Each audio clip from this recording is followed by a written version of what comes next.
Steve Magnante here at High Octane Classics in Auburn, Massachusetts, with another high octane walk around, this time with a 1970 Dodge Charger 500. Now, if you know your 68, 69, and 70 Chargers, you'll recognize the chrome loop bumper as being specific to the 1970 model year, the final year. Now here's the thing, Chargers in 68 were totally new cars versus the fastbacks of 66 and 67. It didn't sell that well, but when the Coke bottle 68 Charger came out, a total of 92,590 sold. It was a very popular car, like 4 times the sale of the fastback 1967. 67 was kind of a repeat of 68, and sales were 85,360, which is not bad. But we get into 1970, the third and final year of the styling cycle, sales fell almost 50% to 46,315 units. And the thing of it was, the public, by way of car magazines, was fully aware that another Charger, a whole new car, was coming for 71, which probably hurt the sales of the outgoing 1970. But with that said, these are still great cars. Now this is a 70 Charger 500. Don't confuse this with the 69 Charger 500. We see here in the grill the 500, kind of a reference to the Daytona 500, the Indy 500, the Galaxy 500 from Ford. No, not really. With that said, in 69, Charger 500s were a whole different thing.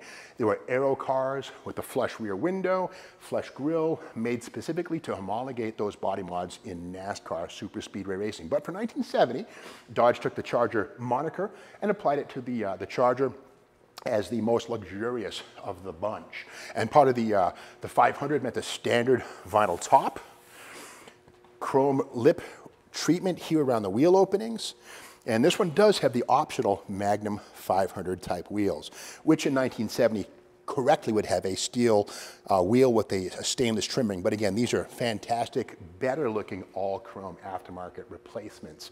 And the thing about Charger too, and by the way, the 500 nomenclature exists on the back, Charger 500.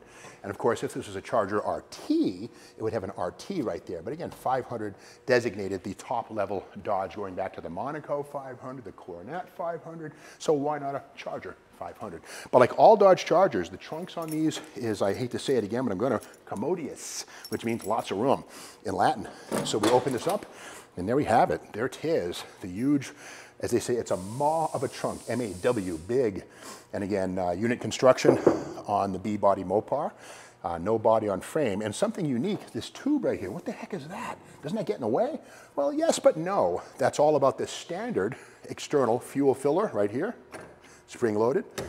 Pour your gas into that, and something you've seen in all 68, 69, and 70 Dodge Chargers. And again, this feeds the fuel to the belly right down there inside of the car. And something kind of cool too is, a lot of people don't realize, the Charger's built-in trunk spoiler, that little lip right there.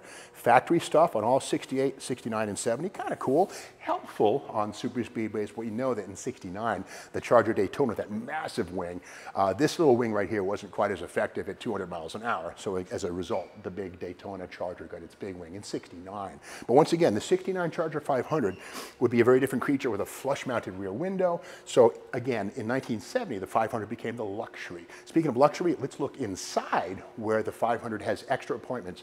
Let's look at them right now.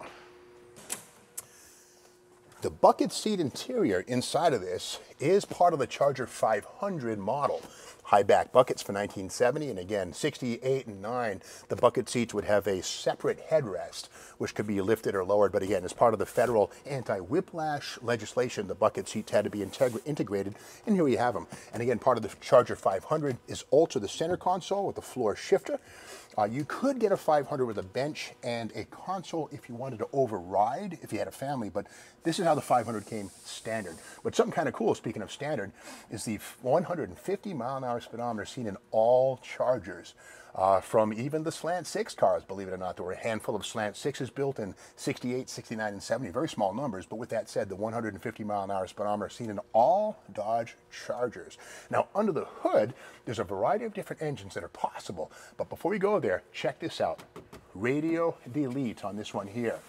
This would have had a radio, an AM or an FM right there, but this is a factory radio delete plate right there. Sometimes all you really need is the sound of that engine. Let's take a look.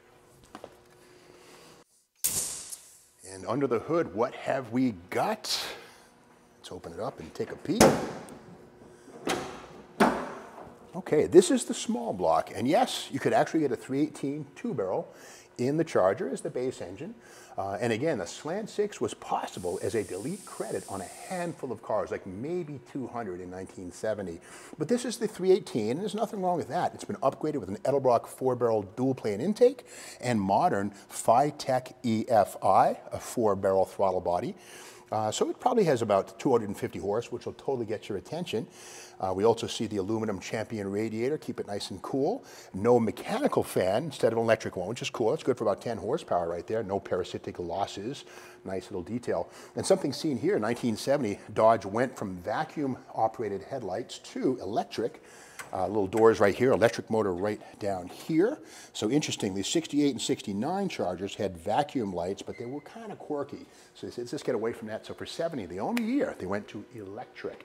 And stick around to the very end of this video, by the way, because this car is going to fire up. That engine sounds sweet with the dual pipes. You don't want to miss that. But we have to ask ourselves, was this car born a 318? Well, we can do a couple ways to find out. Here is the trim tag, and we can see E44. So indeed, it was a 318 car. That's fine. The 383 was also possible on Charger 500. And by the way, Charger 500, the code XP29 tells us it is a Charger 500. XS would be an RT. XH would be a base Charger. So XP29, 344, E44, D31, 904 Torque Flight, 318 Charger 500. So while most people remember the Charger as a muscle car, think you know, Bullets, Dukes of Hazzard, that sort of thing, they were also very popular as a personal luxury car like this Charger 500. To learn more about this particular example, you can check it out on the High Octane Classics website. And remember, stick around for the sound of the engine. It's pretty cool.